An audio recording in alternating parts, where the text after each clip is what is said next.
a replacement.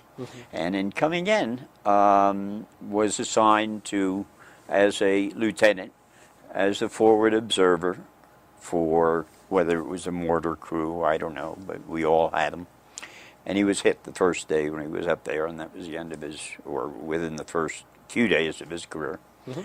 And that was the end of that. Well, it happened to us 3 times with lieutenants, so I then, as the staff sergeant in charge of the platoon, I go up and everybody steps in below and fills in. So I was up there most of the time as an observer in front, and at one point we lost our communications completely. And were you communicating by radio? Oh no, you through wire. You have wire. You have radio for other things, but you have direct contact to your guns, which are like 800 yards back or so, or more, 600. And so I went back.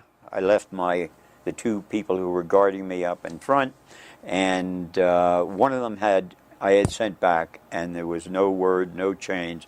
So I went back and got a few guys, and we laid the wire and came back up in the middle of a hail of fire. And anyway, it got me a Bronze Star along the line. It's the kind of thing we were trained to do, that's all. Surely there's more to that story than that. Well, the actual award, I can't tell you what it is, because St. Louis managed, where all our records are held, managed to burn the whole thing up at some point or other on the 10th. And so a lot of what awards came from, a lot of the history of our own outfit went up in flames in a fire in the government storage in St. Louis. I mean, the bronze. You received a Bronze Star for valor, right? And a cluster. And that means another Bronze Star. Right. It is for valor in both. But on the other hand, hard call, huh? For the guys that are getting, I mean, there are cases that just heroic action on the part of some people. It's like a wound. You can get a wound, you can bleed, you can have your knee exposed and so on, and you can have your leg cut off, and you can really be shattered. There are differences, although you get the same medals, Yeah. But this medal was awarded because you were a forward observer. Above and beyond the duty. Uh-huh. I had no need to go back or reason to go back. I could have sent the other men and so on. Yeah. And there was a replay of that. Another person got hurt, and there's another, back and forth anyway. I came through all right. When you say a replay of it at another time? No, it just kept on. They blew it up again.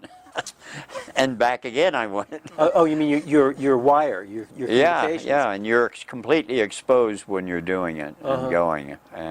But there's really no other choice. I got 3 guns back there, and they're inoperative, and they're needed, and it's my platoon. But it's not quite as heroic as it may sound. It's one of the things you do, and did. It's what you were trained for. Trained to do. And at the time, it's not something you consider the alternatives. You do it. As far as staying alive in a war, when you're on a front line, it doesn't make any difference what you do. You don't know where it's coming from. It's a crap game. I mean, you literally have no idea where that next shell is coming. So to go for good coverage or not good coverage, to be in a foxhole, none of it makes any difference, really. Yeah, a foxhole, if you're down below the surface, the shrapnel's going to go like this and miss you, but it also can go boom, right there. And I once had put a base plate. We were in a heavy fire thing, and I said, lend me your base plate to one of my mortar men, and I'm going to use it on top of my foxhole. There's just too much going on. And I'll be damned if a shell didn't come down. And I ended up 3 days in a hospital.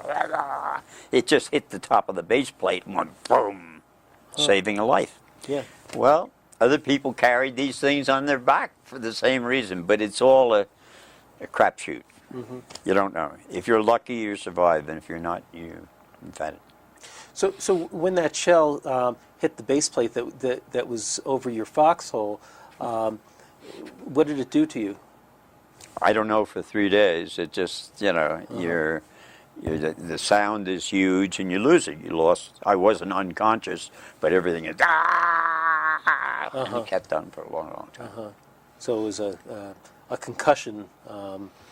Yeah, but came through it. Yeah. And just fortunate. That's all. You were wounded twice during the during those, what was it, 3 months? That you No, it wasn't 2 months. We arrived in September of 40.